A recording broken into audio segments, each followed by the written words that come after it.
اللہم انی اعوذ بک من الجبن واعوذ بک من البخل واعوذ بک من ان ارد الى ارذل العمر واعوذ بک من فتنۃ الدنیا وعذاب القبر۔ اے اللہ، میں بزدلی اور کنجوسی سے تیری پناہ چاہتا ہوں، اور اس بات سے بھی تیری پناہ چاہتا ہوں کہ مجھے رذیل عمر یعنی بہت بڑھاپے کی طرف پھیر دیا جائے، اور میں دنیا کے فتنوں اور عذاب قبر سے بھی تیری پناہ چاہتا ہوں۔ اللہ سبحانہ وتعالی نے ہمیں پیدا کیا اور وہ جانتا ہے کہ ہمیں کن چیزوں کی ضرورت ہے اور کون سی چیزیں ہمارے لیے نقصان دہ ہیں۔ اسی لیے ہم دیکھتے ہیں کہ بہت سی دعائیں شروع ہوتی ہیں اللہم انی اسألک، اے اللہ میں تجھ سے سوال کرتا ہوں، تجھ سے مانگتا ہوں، اور اس میں بہت سی چیزیں ہمیں بتائی گئی کہ کیا کیا ہم مانگیں۔ اسی طرح اللہ تعالیٰ کو زیادہ پتا ہے کہ ہمیں کون سی چیزیں نقصان دیتی ہیں۔ بعض اوقات ہمیں پتا ہوتا بھی ہے اور ہم ان کے نقصان سے بچتے نہیں، یا ان کا نقصان پوری طرح نہیں سمجھتے، یا پھر ان سے بچنے کی دعا نہیں کرتے۔ تو ایسی تمام دعائیں اللہم انی اعوذ بکا سے شروع ہوتی ہیں کہ اے اللہ میں تیری پناہ چاہتا ہوں، مجھے فلاں اور فلاں اور فلاں چیز کے نقصان سے، شر سے، فتنے سے محفوظ رکھ۔ یہ ایک دعا تو یہاں پر لکھی ہوئی ہے، لیکن اس کے علاوہ بھی قرآن و سنت میں بہت سی اور دعائیں ایسی ہیں جن میں کچھ چیزوں کا سوال کیا جاتا ہے اور کچھ چیزوں سے پناہ مانگی جاتی ہے۔ جب آپ حج پر جائیں تو یہ کتاب تو آپ کو سارا وقت بیگ میں رکھنی ہی ہوگی، لیکن اس کے علاوہ قرآنی اور مسنون دعائیں کے نام سے یہ کتاب بھی بہت فائدہ مند ہے۔ اس میں ایک طرف تو قرآنی دعائیں ہیں، دوسری طرف مسنون دعائیں ہیں، اور مسنون دعاؤں میں ہم دیکھتے ہیں کہ یہ تمام دعائیں جن کا ذکر میں نے ابھی کیا کہ اللہ تعالیٰ سے مختلف چیزوں کے بارے میں ہم سوال کرتے ہیں، یا کچھ چیزوں کے بارے میں ہم اللہ کی پناہ میں اپنے آپ کو دیتے ہیں، تو اگر زبانی یاد ہو تو بہت ہی اچھا، لیکن اگر زبانی یاد نہ ہو تو یہ کتاب بھی آپ کے لیے بہت مفید ہوگی کہ مختلف قبولیت کے اوقات میں آپ اس کو کھول کر ایک ایک دعا کو پڑھیں، اور اس طرح پڑھیں کہ پڑھنے کے بعد رک جائیں، اپنے دل میں اتاریں اور دل سے مانگیں، پھر دوسری پڑھیں، پھر رک جائیں، سوچیں، پھر تیسری پڑھیں۔ یہ نہیں کہ جیسے آپ کوئی قرآن مجید کے آیات پڑھ رہے ہیں یا کوئی حفظ کا سبق پڑھ رہے ہیں یا پھر کوئی آپ روز کا اپنا وظیفہ پورا کر رہے ہیں، اس طرح نہیں پڑھنا، خانہ پوری نہیں کرنی صرف، بلکہ ایک ایک دعا اس طرح پڑھنا ہے کہ آپ اس کو واقعی مانگ رہے ہوں۔ اسی طرح صبح شام کی دعائیں ہیں، اس میں خصوصی طور پر استغفار کہ اللہ سے گناہوں کی معافی مانگی جائے، یہ نماز کے بعد بھی آپ پڑھ سکتے ہیں، اور اس کے علاوہ سفر کے دوران بھی کتاب کھول کے آپ اس میں سے پڑھ سکتے ہیں، ساتھ ترجمہ بھی موجود ہے۔ جتنی بھی دعائیں اللہم انی اعوذ بک کے نام سے ہیں، ان کو حفاظت کی دعاؤں کے تحت اکٹھا کر دیا گیا ہے کہ یہ دعائیں مختلف طرح کے شر سے انسان کو محفوظ کر کے اللہ کی پناہ میں دیتی ہیں۔ پھر اسی طرح دشمن کے شر سے حفاظت کے لیے رات کو ڈر لگے یا وسوسے آتے ہوں، یا پھر کوئی جادو یا جنات وغیرہ یا شیاطین تنگ کرتے ہوں، یا عام بیماریاں ہوں، یا کوئی فوت ہو جائے تو اس کی بخشش کے لیے یا پھر اپنی بخشش کے لیے استغفار کی مختلف قسمیں، یا انسان رنجیدہ اور غمگین ہو تو اس وقت کیا پڑھنا چاہیے، اس کی دعائیں ہیں۔ اور مقبول دعاؤں کے نام سے جو کارڈ ہے وہ دعائیں بھی اس میں موجود ہیں۔ ان دعاؤں کو پڑھ کر، ان اذکار کو پڑھ کر جو دعائیں کی جاتی ہیں وہ قبول ہوتی۔ تو آپ کیا کر سکتے ہیں کہ آپ ایک ایک دعا پڑھیں، رکیں اور کچھ نہ کچھ مانگیں۔ جیسے کل میں نے آپ سے ذکر کیا تھا کہ مختلف چیزوں کو جب ہم مانگتے ہیں تو ایک وقت میں وہ ہمیں یاد رہتی ہیں، دوسرے وقت میں ہم کو بھول جاتی ہیں۔ کبھی ایک دعا ہم بہت مانگتے ہیں، جب مسئلہ حل ہو جاتا ہے پھر ہم اس کو چھوڑ دیتے ہیں۔ مثلا بچوں کی ہدایت کی دعا ہم مانگتے ہیں، دن رات مانگتے ہیں، دن رات، ذرا سے وہ ٹھیک ہوتے ہیں پھر بھول جاتے ہیں، تھوڑے دن میں پھر وہ شرارت شروع کر دیتے ہیں۔ تو ایسی دعائیں ساری زندگی مانگنی ہوتی ہے ماؤں کو۔ تو اس کے لیے کیا فائدہ مند ہے کہ آپ کی زندگی میں جو بھی رنج، غم، ہم، فکریں ہیں، یا آپ اپنے لیے یا اپنی اولاد کے مستقبل کے لیے جو بھی سوچتے ہیں کہ اللہ ان کو یہ دے، دنیا میں اور مرنے کے بعد کیا کچھ ملے، اس کے لیے کیا کریں کہ ان کے ساتھ ساتھ اپنی پرسنل دعائیں ہر ذکر کے نیچے ایک آدھ چھوٹی چھوٹی بات لکھ لیں. مثال کے طور پر جیسے اللہم انت خلقتنی وانت تہدینی وانت تطعمنی وانت تسقینی، اس میں کھانے پینے کی باتیں، یا اللہ تیرا شکر ہے تو نے یہ سب دیا. تو میں اس کے ساتھ میں نے لکھا ہوا کہ رزق حلال دے، حرام سے بچا، کیونکہ اس میں رزق کی بات آئی تو میں اپنے لیے حرام سے پناہ مانگتی. اسی طرح مثال کے طور پر یا حی یا قیوم برحمتک استغیث، اس کے آگے میں نے لکھا ہوا ہے آج کا ہم و غم، یعنی آج مجھے کیا چیز بودر کر رہی ہے. تو جب میں یہ پڑھتی ہوں تو ساتھ ہی ہم یاد کر لیتی ہوں، پھر وہ خاص وہ دعا وہاں مانگ لیتی ہوں. پھر اسی طرح جو کام آپ کو ایسا لگتا ہے کہ بہت عرصے سے آپ کے دل میں ایک تمنا ہے، خواہش ہے، آپ چاہتے ہیں کہ وہ ہو جائے، ہو نہیں پا رہا، تو آپ کیا کر سکتے ہیں؟ یا بدیع السماوات یا حی یا قیوم انی اسألک، خاص اپنا سوال کریں اس چیز کے لیے. بدیع السماوات اللہ سبحانہ تعالیٰ کی صفت کیا ہے؟ نئے سرے سے پیدا کرنے والا، یعنی بہت ہی شاندار قسم کی صفت ہے، جس سے یہ پتہ چلتا ہے کہ اللہ تعالیٰ اوریجنیٹر ہے نئے سرے سے، جبکہ کسی چیز کا کوئی پہلے سے پریسیڈنٹ نہ ہو، کوئی نمونہ نہ ہو، کوئی اس کی مثال نہ ہو. وہ کرنا بھی اللہ کے لیے کچھ مشکل نہیں. اسباب کے بغیر اللہ سبحانہ تعالیٰ چیزیں بنا سکتا ہے. تو ہم بعض اوقات ہم دیکھتے ہیں فلاں چیز چاہیے لیکن کوئی سبب نظر آتا ہی نہیں کہ یہ تو پاسبل نہیں، مایوسی کا عالم ہے. تو آپ کیا کریں؟ وہ جو آپ کے دل میں مایوسی والی بات جس چیز سے نا، وہ آپ وہاں لکھ لیں. اور جب آپ نے یا بدیع السماوات کہ اللہ تعالیٰ آپ نے تو آسمان بنا لیا، آپ یہ بھی کر سکتے ہیں، امپاسبل چیزیں وہاں مانگیں. تو یہ چھوٹی چھوٹی ٹپس اس لیے دے رہی ہوں تاکہ آپ ایک تو شعور سے مانگیں، دوسرے بھولے نہیں مانگنا، تیسرے مسلسل مانگتے رہیں کچھ چیزیں، ایک ردم کے ساتھ چلیں. یہ نہیں کبھی کوئی کام کر لیا پھر چھوڑ دیا، پھر کبھی زیادہ کر لیا، کبھی بالکل نہ کیا، کبھی جوش میں آ کے دن رات ایک کر دیے، پھر بھول بھلا گئے. نہیں، جو لوگ خاص طور پر حج کو جا رہے ہیں وہ یہ عہد کر کے جائیں کہ وہاں جو ہم ایک روٹین بنائیں گے واپس آ کر بھی ہم اس کو فالو کریں گے. ٹھیک ہے آپ کے پاس اتنا ٹائم نہیں ہوگا، لیکن آپ یہ تو کر سکتے ہیں کہ جو کام آپ وہاں روز کرتے تھے وہ کم از کم ہفتے میں ایک دن کرنے کی پابندی کر لیں. تو اس طرح آپ کی زندگی میں کچھ اچھی عادتیں پختہ ہو جائیں گی، اور اس کا فائدہ کیا ہوگا کہ آپ ایک تو مطمئن انسان کے طور پہ زندگی بسر کریں گے، پرسکون رہیں گے، کوئی چیز ناممکن نہیں لگے گی، مایوسی کا شکار نہیں ہوں گے، کیونکہ آپ کا رابطہ اور تعلق اس ذات سے ہے جس کے قبضے میں زمین آسمان ہے، جو ہر چیز پہ قادر ہے، جو سب کچھ کر سکتا ہے. اور وہ پھر بڑی بات یہ کہ ہر ایک سے زیادہ آپ سے پیار کرتا ہے، 70 ماہ سے بڑھ کے پیار کرتا ہے. اور کیا چاہیے؟ یہ صرف شیطان ہوتا ہے جو ہمیں ہمارے رب کے بارے میں بھلوا دیتا ہے اور اس سے نا امید کراتا ہے اور مایوس کرتا ہے. پھر ہم چھوٹی چھوٹی پرابلمز کو پہاڑ بنا کے اپنے اوپر لادے رکھتے ہیں، اور ہم اپنی جو اللہ نے ہم کو ٹیلنٹ دیا ہے، جو ذہانت دی ہے، جو عقل دی ہے، جو قوت دی ہے، اس کو استعمال ہی نہیں کر پاتے. شیطان ہمارے اوپر مسلط ہو جاتا ہے. تو شیطان کا مقابلہ کس سے ہوتا ہے؟ اللہ کے ذکر سے. جس طرح آسمانوں سے جب وحی آنی تھی تو شیطانوں کو مار بگایا گیا تھا نا شہاب ثاقب سے، اسی طرح جب آپ اللہ کا ذکر کرتے ہیں تو شیطانوں کو تیر لگتے، وہ بھاگتے ہیں. اذا ذکر اللہ خنس، جب آپ اللہ کا ذکر کرتے شیطان بھاگنے لگتا، دوڑنے لگتا ہے.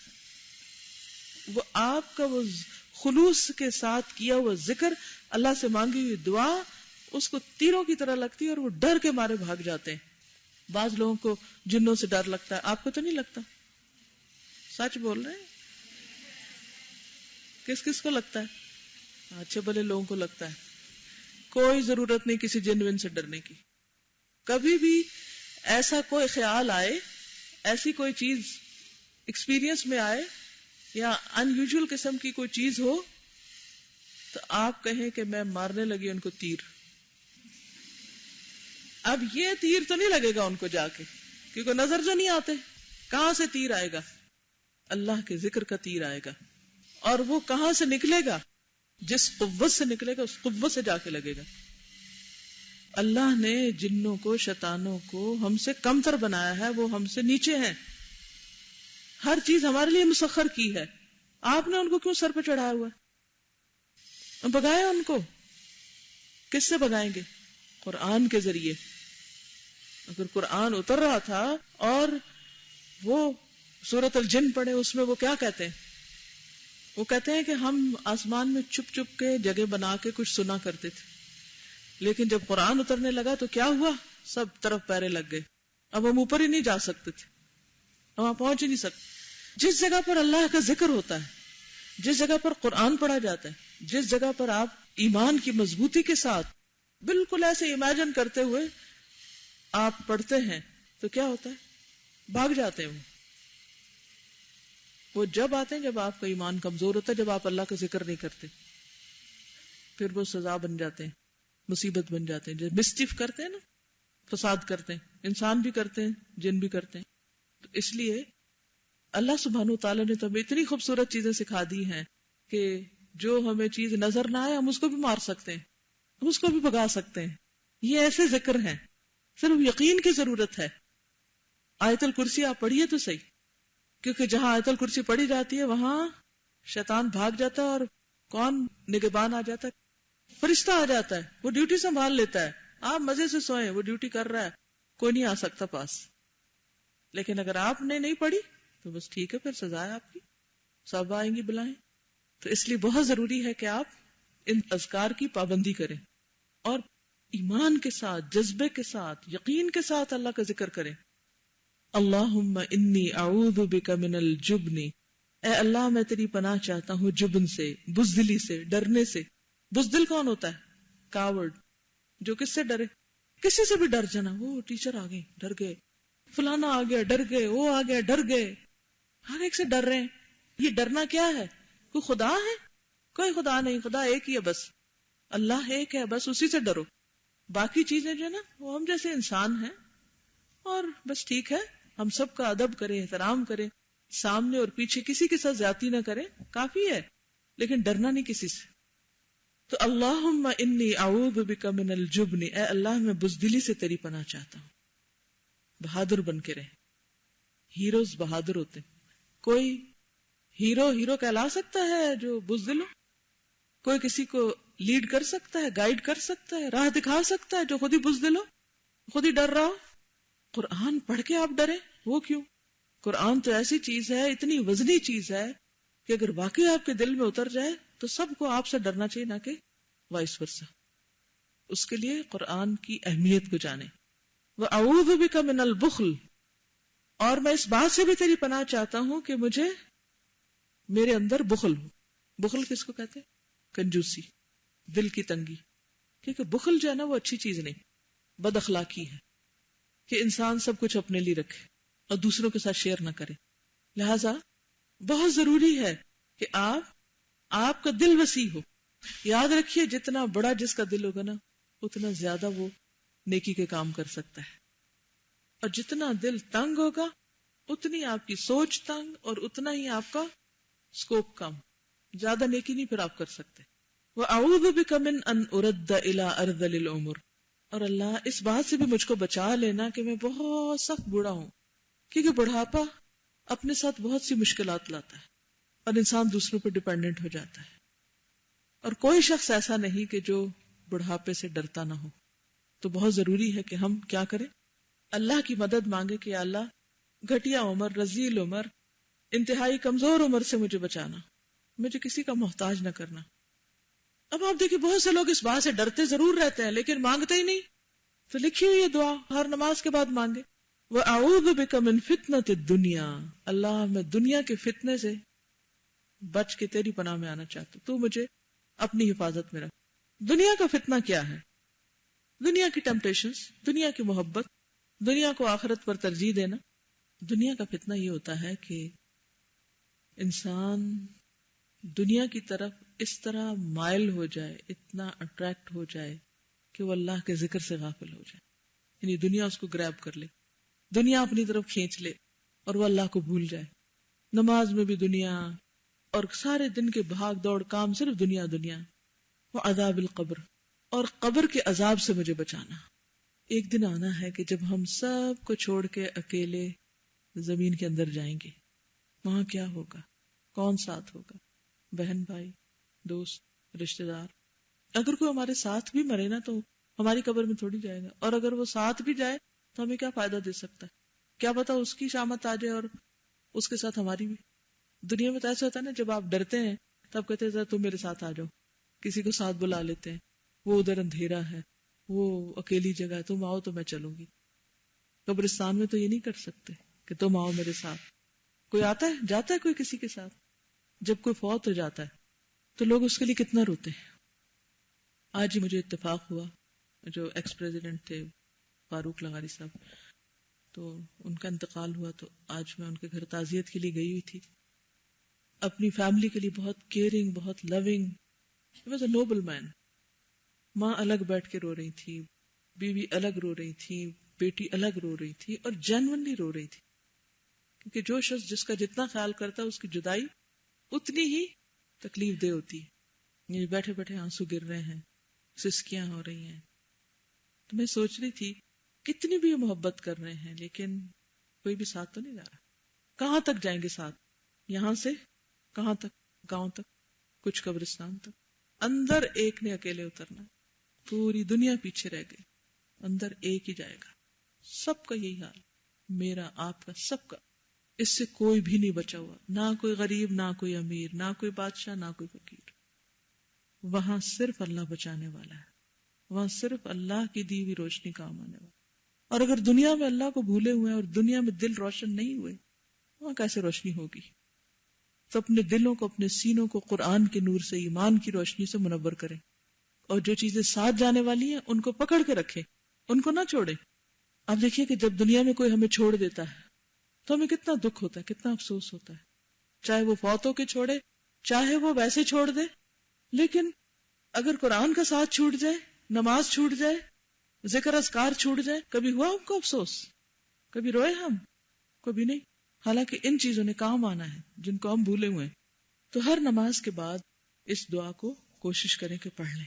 اگر ہر نماز کے بعد نہیں پڑھ سکتے تو کم از کم صبح شام پڑھ لیں، یا ایک نماز پڑھ لیں، لیکن دن میں ایک دفعہ اس دعا کو پڑھیں. ہم نے کارڈ بھی چھپوائے تھے، پتہ نہیں یہاں چھپے یا نہیں، کیونکہ وہ میں نے کسی کو بھیجا تھا تو انہوں نے ہزاروں میں بنوا کے تو بانٹے تھے. اس میں یہ دعا لکھی ہوئی ہے، دعائے شافی جو میں پڑھا رہی تھی، اللہم انی اعوذ بک من البخل والجبن والکسل. تو اس میں تھوڑے سے الفاظ مختلف ہیں لیکن بہت اچھی دعا ہے. تو اگر ہو سکے تو وہ لے کے اپنے بورڈ پہ لگا لیں کہیں تاکہ بھولے نہیں. دہرائیے، اللہم انی اعوذ بک من الجبن واعوذ بک من البخل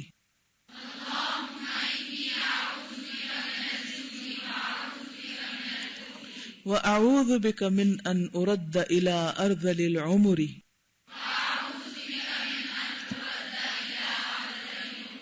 وأعوذ بك من فتنة الدنيا وعذاب القبر